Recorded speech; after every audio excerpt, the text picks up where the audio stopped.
తెలంగాణలో భూభారతి పోర్టల్పై రాజకీయ దుమారం కొనసాగుతోంది. భూ రికార్డుల మార్పులు, భూ బదలాయింపులపై బీఆర్ఎస్ తీవ్ర ఆరోపణలు చేసింది. ప్రభుత్వంపై ఆర్ఎస్ ప్రవీణ్ కుమార్ సంచలన ఆరోపణలు చేశారు. రైతుల భూములకు సంబంధించి అనుమతులు లేకుండానే మార్పులు జరిగాయని ఆరోపించిన ఆయన భూభారతి వ్యవహారంపై సమగ్ర దర్యాప్తు జరపాలని ఆర్ఎస్ ప్రవీణ్ కుమార్ డిమాండ్ చేశారు. ఇలా నేను తెలంగాణ ప్రజలకు ఓపెన్గా రిక్వెస్ట్ చేస్తున్నా, దయచేసి మీరు భూభారతి పోర్టల్లోకి వెళ్ళండి.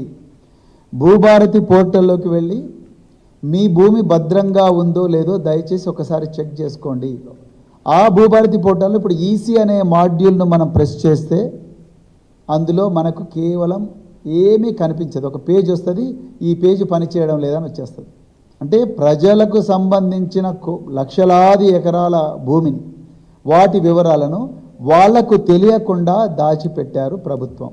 ఇది అత్యంత దుర్మార్గమైన చర్య. రాజ్యాంగం ప్రకారం భూమి కలిగి ఉండడం కూడా ఒక హక్కు, మానవ హక్కు. ఈ మానవ హక్కును ఈరోజు తెలంగాణలో పొంగులేటి వారు, రేవంత్ రెడ్డి గారు ఇద్దరూ కలిసి ఘోరంగా ప్రజలందరి ముందరనే కాలరాస్తా ఉన్నారు.